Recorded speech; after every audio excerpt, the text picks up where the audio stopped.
Zum Start der neuen Season 5 und der Roadmap aus dem Year 2 wurde in Assassin's Creed Valhalla eine neue Edition geleakt und die könnte das letzte Kapitel von Valhalla einläuten. Was es damit auf sich hat, das erfahrt ihr auf diesem Kanal, denn hier bekommt ihr die geballte Ladung AC Lore, News und Guides. Dementsprechend würde sich ein Abo für euch lohnen.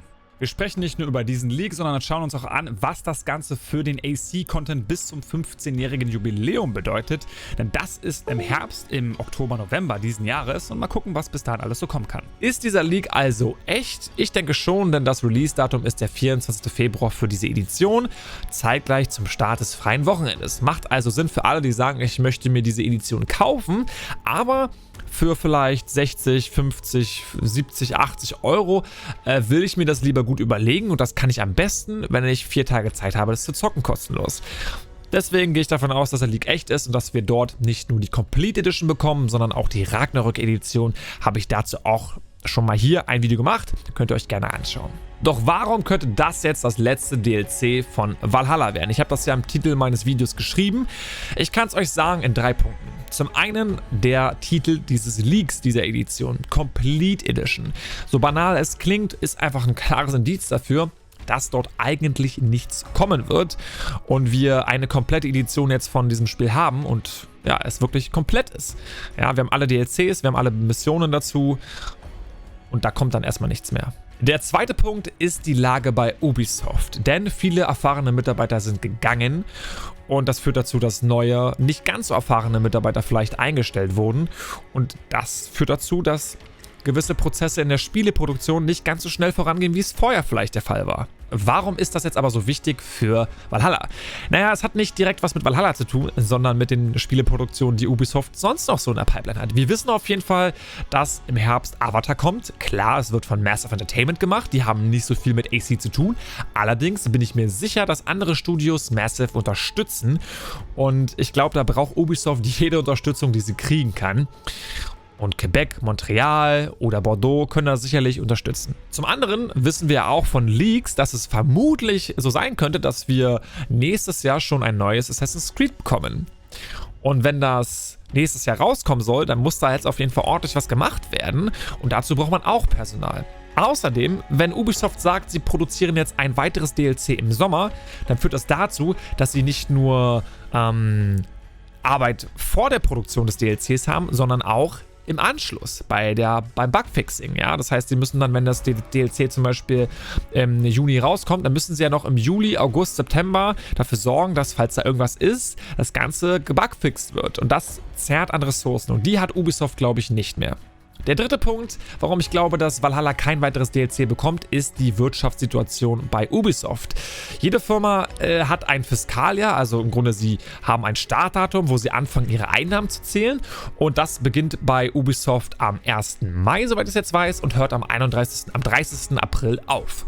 So, das heißt, von jetzt an haben wir noch 2,5 Monate, wo Ubisoft für das Fiskaljahr 2022 richtig viel Cash machen kann. Und in der strategischen Planung wäre das natürlich ganz cool. Wir haben jetzt eine Complete Edition, dann haben wir eine Ragnarök Edition, dann haben wir noch das größte DLC ever, wo sie nochmal richtig viel Cash reinholen können. Ja, und dann nach dem Fiskaljahresende, also im Mai, Juni, Juli, ist ja eh die Sommerflaute. Das heißt, da macht es wenig Sinn natürlich, noch ein viertes DLC, rauszuballern, sich den Aufwand zu machen. Und das würde, glaube ich, auch in der strategischen Planung eines Year 2 nicht so ganz reinpassen. Denn wenn sie so ein DLC raushauen wollen würden, was viel Geld anbringen würde, dann würden sie das ja im Herbst machen. Aber da ist ja im Grunde das Year 2 schon fast vorbei. Also rein aus finanzieller und strategischer Planung glaube ich nicht, dass wir noch ein DLC bekommen werden. Doch was ist eure Meinung? Glaubt ihr, wir werden ein weiteres DLC bekommen oder nicht? Glaubt ihr meinen Argumenten? Findet ihr sie sinnvoll? Wenn ja, dann schreibt es in die Kommentare. Wenn nein, natürlich auch, ist klar. Jetzt aber die Frage natürlich, was wird denn bis dahin passieren? Was werden wir bis zum Jubiläum im Oktober, November von Assassin's Creed bekommen? Wir haben tatsächlich noch einige Restquests übrig. Ja, wir haben die Tombs of the Fallen übrig, die noch nicht gelöst wurden und vielleicht, hoffentlich nächste Woche angebissen werden. Da wird ein bisschen was kommen, hoffentlich. Wir haben die Mastery Challenges, die ja auch irgendwie was damit zu tun haben, die noch nicht beendet wurden. Wir haben, soweit ich weiß, auch noch ein River Raid, der noch nicht beendet wurde. Also da könnte auch noch was kommen. Ich glaube, die haben viele nicht auf dem Schirm. Aber ich bin auch ehrlich, so krass sind die auch nicht, finde ich. Ist halt nice to play, nice to have, aber jetzt auch nicht so impactful für die Story. Und was ich mir auch vorstellen könnte, dass es im Zeitraum des Sommers herum vielleicht eine kleine kostenlose Quest geben könnte. Eine Questreihe vielleicht, eine weitere, ähnlich wie die Gräber der Gefallenen, nur in Bezug auf das kommende Assassin's Creed Game, was kommen wird. Vielleicht. Man weiß es nicht, das vermute ich. Jetzt könnten einige sagen, eine Sache habe ich aber nicht erwähnt, und zwar die Crossover-Stories. Die könnten ja eigentlich gut eingebaut werden. Da ist ein halbes Jahr, wo nicht so viel passiert.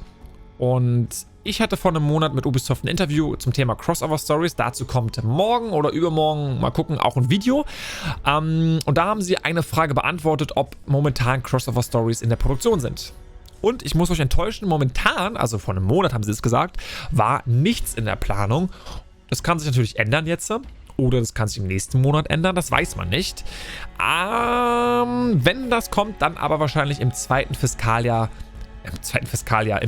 Quartal vom Fiskaljahr 23, also August, September, Oktober, kurz vor dem Jubiläum von Assassin's Creed und vielleicht zeitgleich zu der Gamescom. Das wäre auf jeden Fall eigentlich eine coole Sache. Da könnte man ein bisschen so den Drive nutzen von diesen ganzen Messen, dass Leute wieder Bock haben auf Gaming. Aber das ist Spekulation. Und bis dahin müssen wir abwarten. Doch was erwartet ihr in den Monaten nach Dawn of Ragnarok? Schreibt es mir hier unten in die Kommentare. Sonst bedanke ich mich für das Video. Es war sehr aufwendig, weil meine Kamera rumgesponnen hat. Ich habe eine Stunde lang versucht, das einfach zu reparieren. Ich bin ausgerastet. Es ist Samstag, Leute. Mein Urlaub beginnt. Ich freue mich auf euch und auf Elden Ring auch nächste Woche. Also, wenn ihr das auch feiert, lasst gerne mal ein Abo da. Und wenn ihr das schon gemacht habt, das Abo, dann einmal bitte auf die Glocke klicken. Da würde ich mich freuen. Und Eivor, der rastet da richtig aus. Eivor, ja, die werden die Glocke aktivieren. Was? Höre ich da die Glocke? Nice. Jetzt heißt es für euch abwarten und Met trinken. Auf dass wir uns im nächsten Video wiedersehen. Bis dahin, euer Eivor.